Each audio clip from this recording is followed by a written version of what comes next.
Having the ability to race a car at this tempo doesn't come overnight, yet it's needed to be a professional. Zach Ralston is one of many trying to achieve that goal. Kind of show my ability, see if I have what it takes to be at this level. His car is unique. He races an old-style steel body car, which is 100 pounds heavier, with a carbureted engine, giving him 40 less horsepower than his competition. I'm down in equipment. What happens when you put me in a good car? But his sponsors and funding is limited. On the side of his car reads one big contributor, his own tiling company. I'm going to continue to work hard on my business and tile business, try to pay for as much as I can myself. If you're thinking, why have a second full-time job to help fund races where he drives a car that has almost no chance of winning, you don't know Zach. To do so, you have to understand where he comes from.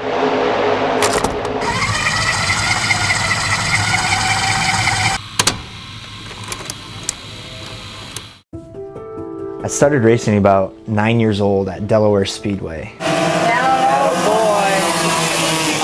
My dad got my brother and I a go-kart to kind of kick off our racing career there. Eventually my sister got into go-kart racing as well. We did that as a family growing up through the years. For 2 years, every Saturday spent at the track. But aside from that course, the family became familiar with something else: tragedy. In 1998, Zach's older brother Travis was killed in a car accident. We actually went back to the racetrack the next week after my brother was passed away because we didn't think we'd ever go back if we didn't. My sister kind of took me under her wing at that time, and she jumped right in, got herself a go-kart, and knew that I wanted to be racing, knew that that's something our family needed to do every Saturday night, otherwise we kind of separated. I was winning championships at 13, 14 years old. Right as Zach was in the prime of his racing development, fate intervened again.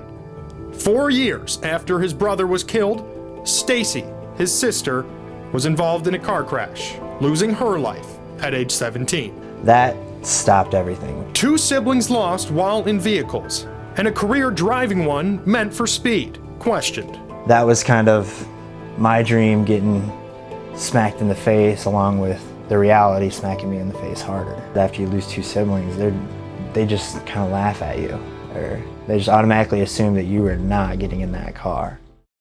Zach then moved to North Carolina, working in pit crews. After 3 years of working on cars, his need to be in one came firing back. I couldn't figure out why I wasn't doing this for myself. My crew chief made a phone call, and he got me in a car. All of a sudden, his dream started to become reality. I had every excuse to be a piece of crap. You know, I can blame everything on my brother and sister's passing. I just don't want to meet him at the pearly gates and get my ass kicked for that one. Fast forward to now. Ralston raises enough funds to compete in just a handful of ARCA races a year. He's been to Daytona, Talladega, Chicago, and Iowa. When you get in that car, it's the most intense, greatest feeling. Everybody's watching you, all the pressure's on you. In a car that's owned and sponsored not by a product, but by his own brand.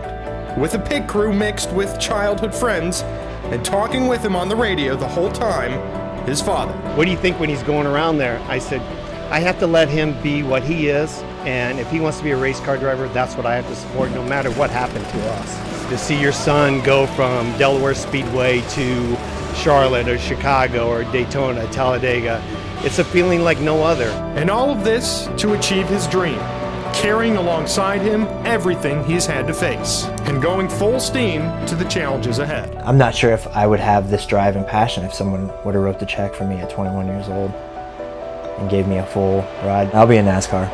I'll be driving NASCAR. There's no doubt about it. Whether I pay for it or somebody else does, it doesn't matter to me.